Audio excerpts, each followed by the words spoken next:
आजकल एक सवाल हर तरफ है। क्या भारत दुनिया की अगली महाशक्ति बनने की राह पर है? चलिए आज इसी बड़े सवाल की तह तक जाते हैं और उन खास वजहों को समझते हैं जो भारत को वर्ल्ड स्टेज पर एक अहम खिलाड़ी बना रही हैं। तो सवाल ये है कि एक विकासशील देश से एक अहम ग्लोबल प्लेयर तक का ये सफ़र ये हुआ कैसे। आइए उन 5 पिलर्स को समझते हैं जो इस कहानी को बयां करते हैं। हम शुरू करेंगे भारत के डिजिटल और इकोनॉमिक इंजन से। फिर देखेंगे कि इसे दुनिया की फार्मेसी क्यों कहा जाता है। इसके बाद हम इसकी आज़ाद विदेश नीति पर बात करेंगे और आखिर में ग्लोबल साउथ के लीडर के तौर पर इसके रोल को समझेंगे। तो इस जबरदस्त तरक्की के पीछे की कहानी क्या है? ये सब शुरू होता है भारत के ताकतवर डिजिटल और आर्थिक इंजन से। देखिए, दुनिया भर की बड़ी बड़ी कंपनियां अब ये बात समझ चुकी हैं कि सिर्फ चीन पर डिपेंडेंट रहना काफी रिस्की है और इसी वजह से चाइना प्लस वन स्ट्रैटेजी अपनाई जा रही है और इसमें भारत अपनी स्टेबिलिटी और कैपेसिटी की वजह से एक टॉप चॉइस बनकर उभर रहा है। लेकिन असली गेम चेंजर सिर्फ फैक्ट्रियां नहीं हैं। कहानी इससे कहीं ज्यादा गहरी है। ये कहानी है भारत की डिजिटल क्रांति की, एक ऐसे सिस्टम की जिससे डिजिटल पब्लिक इंफ्रास्ट्रक्चर कहते हैं, जिसने सही मायनों में करोड़ों लोगों के जीने और काम करने का तरीका ही बदल दिया है। और इस क्राउनिंग जूल है यूपीआई। जरा सोचिए, एक ऐसा पेमेंट सिस्टम जो भारत ने वेस्टर्न सिस्टम्स के मुकाबले बहुत ही कम लागत में बना दिया और जो हर महीने अरबों, जी हां अरबों ट्रांजैक्शंस को हैंडल करता है। ये सच में इनक्रेडिबल है। और ये टेक्नोलॉजी इतनी कामयाब है कि अब ये ग्लोबल हो रही है। सिंगापुर, यूएई और यहाँ तक कि फ्रांस जैसे देश भी भारत की इस डिजिटल सक्सेस स्टोरी को अपना रहे हैं। तो ये सिर्फ एक पेमेंट सिस्टम नहीं है, ये भारत का बढ़ता हुआ टेक इन्फ्लुएंस है।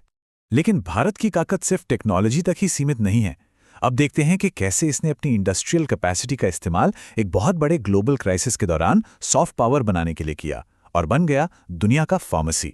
जब दुनिया को सबसे ज्यादा जरूरत थी, उस वक्त भारत ने अपनी वैक्सीन मैत्री पहल के जरिए लाखों करोड़ों कोविड-19 वैक्सीन विकासशील देशों को भेजी। ये सिर्फ मदद नहीं थी, ये एक बहुत ही पावरफुल डिप्लोमैटिक मूव था। तो इसका असर क्या हुआ ग्लोबल स्टेज पर? सीधी सी बात है, जब कुछ अमीर देश वैक्सीन की जमाखोरी कर रहे थे, तब भारत उन्हें बांट रहा था। इस एक कदम ने दुनिया भर में भारत की इमेज और उसकी सॉफ्ट पावर को जबरदस्त बूस्ट दिया।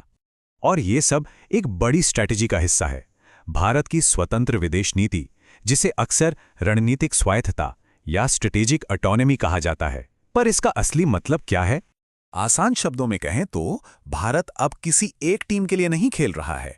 इसके बजाय वो अपने नेशनल इंटरेस्ट्स को सबसे ऊपर रखता है और हर मुद्दे पर फैसले अपने हिसाब से लेता है, चाहे वो किसी के भी साथ हो। एग्जाम्पल चाहिए, जब वेस्ट ने रूस पर बैन लगाए, भारत ने अपने लोगों के लिए डिस्काउंट पर तेल खरीदना जारी रखा। विदेश मंत्री डॉक्टर एस जयशंकर जैसे लीडर्स का यही तर्क है कि ये किसी का पक्ष लेना नहीं, बल्कि अपने देश के लिए प्रैक्टिकल होना है। और ये सारी चीजें हमें हमारे आखिरी और शायद सबसे अहम पॉइंट पर लाती हैं। ये सब मिलकर भारत को एक बहुत ही यूनिक रोल निभाने का मौका देते हैं, ग्लोबल साउथ यानी दुनिया के विकासशील देशों की आवाज बनने का। यहाँ इन दो दुनियाओं का फर्क साफ साफ देखा जा सकता है। एक तरफ G7 जैसे अमीर देश हैं जिनका फोकस जियोपॉलिटिकल कंपटीशन पर है। दूसरी तरफ है ग्लोबल साउथ, जो डेवलपमेंट, कर्ज माफी और क्लाइमेट जस्टिस के लिए लड़ रहा है। और भारत इन दोनों के बीच एक जरूरी पुल का काम कर रहा है। और क्योंकि भारत दोनों ही दुनियाओं को समझता है, वो एक विकासशील देश भी रहा है और अब एक बड़ी ताकत भी है। इसी वजह से वो एक ऐसे अनोखे ग्लोबल लीडर के तौर पर उभर रहा है जो इस खाई को भर सकता है।